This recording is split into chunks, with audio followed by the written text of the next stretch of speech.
بسم اللہ الرحمن الرحیم۔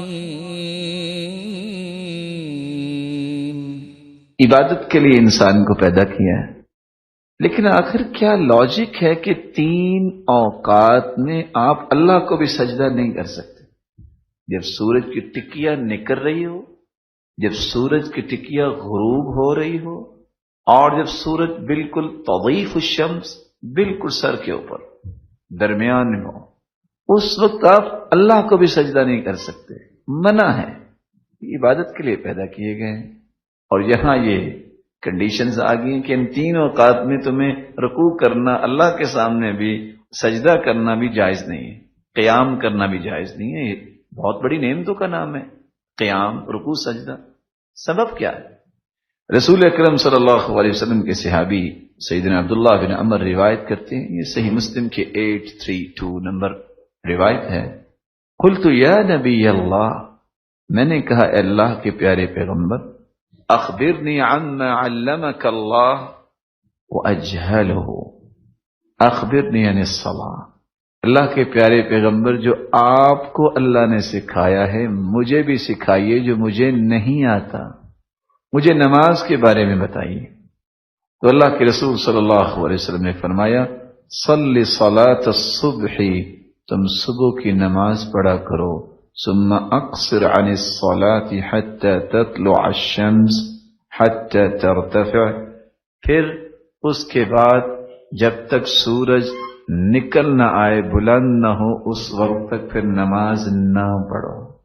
فإنها تطلع حين تطلع بین قرنی شیطان، کیونکہ سورج جب نکلتا ہے تو شیطان اپنے سینگ اس کے سامنے کر دیتا، تو گویا وہ سینگوں کے درمیان سے نکلتا ہے۔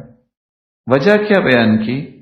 وحینئذ یسجد لها الکفار، یہ وہ وقت ہے جب سورج نکل رہا ہوتا ہے، کافر سورج کو سجدہ کرتے ہیں، جو سورج کی پوجا کرنے والے ہیں۔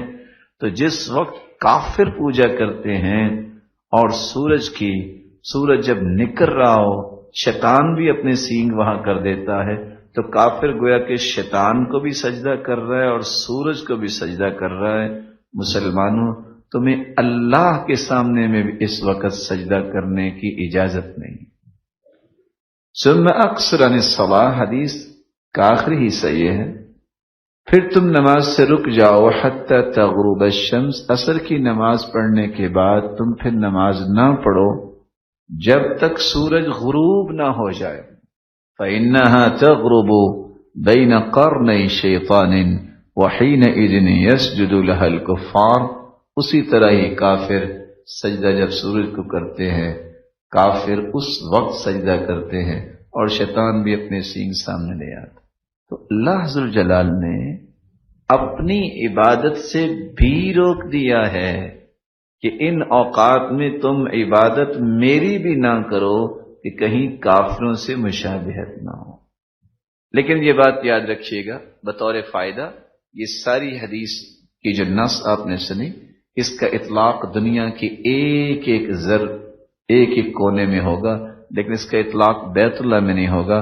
بیت اللہ میں آپ 24 گھنٹے نماز پڑھ سکتے ہیں، کیونکہ اللہ کے رسول صلی اللہ علیہ وسلم نے وہاں صحابہ کو اجازت دی تھی کہ یہاں کوئی حدود و قیود نہیں، تم اللہ کے گھر میں ہو، یہاں سورج نکل رہا ہو، سورج غروب ہو رہا ہو، کوئی قید نہیں، 24 گھنٹے آپ اللہ کی عبادت کر سکتے ہیں۔ اشہد ان لا